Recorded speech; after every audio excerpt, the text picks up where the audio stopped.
You look nervous. I look nervous? Yes, you look nervous. Yes, I look nervous? Yes, you look nervous. You look nervous. I look nervous? Yes, you look nervous.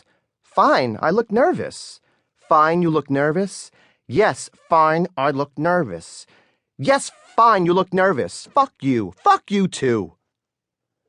The preceding dialogue would be applauded as wonderful, truthful, and honest in any Meisner-based acting studio in New York City. Repetition, as any well-trained actor knows, is an exercise created by Sanford Meisner, also known to a select group of assholes as Sandy.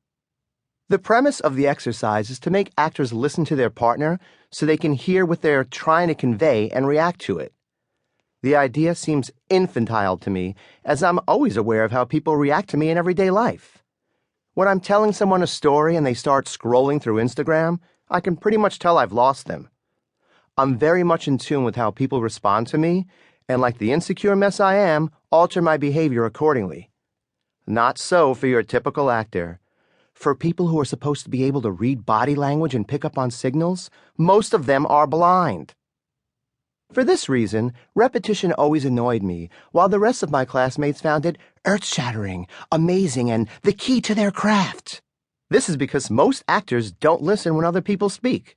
To them, conversation is perceived as interactive theater in which they are the stars. This first became apparent when I started taking acting classes at the William Esper Studio on West 37th Street.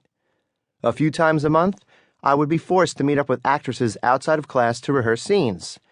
I quickly learned that I just need a cup of coffee, roughly translated to, I will now talk about how my boyfriend is distant during sex for an hour and a half. These therapy sessions always ended with them asking me what they should do, and their eyes glazing over as I offered advice they would never take because they weren't even listening. Instead, they were rehearsing the next monologue they planned on unleashing upon me. After an hour of conversing, the time would come for them to rush off to their restaurant shift, and we'd never get to rehearse. When the time came to do our scenes in class, they always threw the concept of listening out the window and simply performed the scene as they imagined it should be while ignoring the customers who were trying to get their checks at the restaurant the night before. I'll look him in the eye and then turn away when I say that line. Then I'll leave in a huff, turn my head quickly, and say that last line.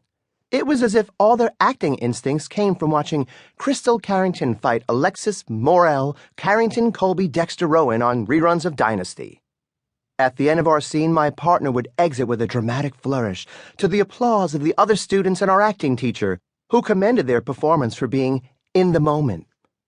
I can safely say most of these acting teachers don't even watch these scenes because they're too busy fantasizing about that recurring role they once had on Days of Our Lives as a nurse. At the end of class, my partner would embrace me and say, "I lost myself in that scene. It was magical." Then she'd rush off to therapy. Besides therapy appointments, a lot of my acting partners also had acupuncture sessions we had to work around. They each sought the help of acupuncturists, herbalists, and holistic doctors for pains in their stomach, arms, legs, and various other body parts.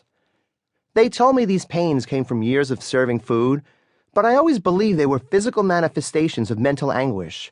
So stop wearing that magnetic copper bracelet around your left wrist to help with the sciatica that shoots lightning bolts of pain down your right thigh, and shut the fuck up. Another hypocritical thing about actors is that even though their art supposedly trains them to live openly and freely, most of them are paranoid. They watch their every move and second-guess every decision. While having lunch at the Waverly restaurant with one of my scene partners, she'd say, maybe I should have ordered the turkey club. No, turkey makes me so tired. I'm glad I got the tuna melt.